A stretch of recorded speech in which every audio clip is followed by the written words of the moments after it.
Assalamualaikum warahmatullahi wabarakatuh. Perkenalkan, nama saya Muhammad Rafiki, NIM 2021520043. Di sini saya akan menjelaskan tentang QE pada struktur data. Apa itu QE? QE adalah struktur data yang berfungsi untuk menyimpan data secara berurutan, di mana data yang pertama kali masuk itu akan pertama kali keluar, atau biasa disebut dengan FIFO. Nah, misalnya pada antrian bank, pada antrian toko, dan antrian klinik itu biasa menggunakan first in first out atau FIFO ya. Dimana yang pertama kali masuk itu akan pertama kali keluar. Bagian antrian paling depan itu biasa disebut dengan front atau head atau kepala, dan paling belakang itu biasanya disebut dengan rear atau tail atau ekor. Nah, seperti stack, QE dapat dipresentasikan dengan array, namun untuk QE, elemen yang baru masuk akan diletakkan di bagian belakang array, sedangkan elemen yang keluar akan diletakkan di bagian depan array. Untuk mengimplementasikan QE, kita perlu mengetahui dua buah variabel, yaitu front dan rear. Variabel front akan menunjukkan ke elemen pertama yang ada di dalam QE, sedangkan variabel rear akan menunjukkan ke elemen terakhir yang ada di dalam QE. Untuk operasi-operasi yang biasa digunakan pada QE adalah NQE, yaitu biasa digunakan untuk menambah data pada QE, dan DQE biasanya digunakan untuk mengambil data pada QE, dan isempty yaitu adalah fungsi yang digunakan untuk mengecek apakah QE masih kosong.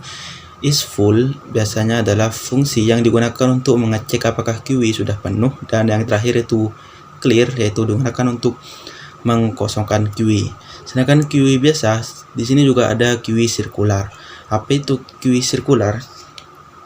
QE sirkular adalah QE yang menggunakan array untuk menyimpan elemen-elemen yang ada di dalamnya. Namun, circular QE memiliki kelebihan dibandingkan dengan QE biasa. Nah, di mana elemen terakhir dari QE dihubungkan dengan elemen pertama dari QE. Untuk operasi yang digunakan pada circular QE sama seperti QE biasanya, yaitu dengan NQE dan DQE dengan prinsip FIFO atau first in first out. Circular QE disebut juga ring buffer atau buffer berputar ya, di mana circular QE memiliki dua buah variabel tambahan, yaitu front dan rear. Untuk front sendiri akan menunjukkan ke elemen pertama yang ada di dalam QE, sedangkan variabel rear akan menunjukkan ke elemen terakhir yang ada di dalam QE.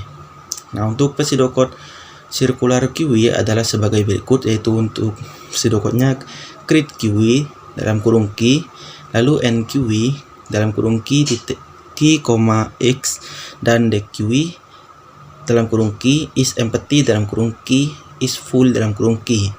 Nah, untuk pseudocode untuk create QE adalah sebagai berikut, yaitu key.front sama dengan 0, key.rear sama dengan 0.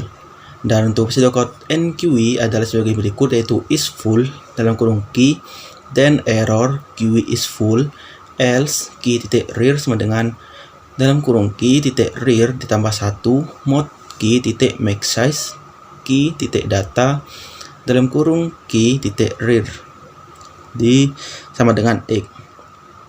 Untuk pseudocode DQE adalah sebagai berikut, yaitu if isempty dalam kurung key, then error QE isempty, else q.front sama dengan key.front ditambah 1 mod key.maxsize return key.data key.front dalam kurung ya.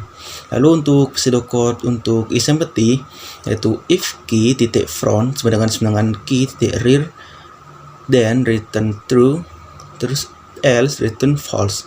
Dan untuk pseudocode isFull, yaitu if dalam kurung key.rear ditambah 1 mod key.maxsize sama dengan key.front, then return true, else return false.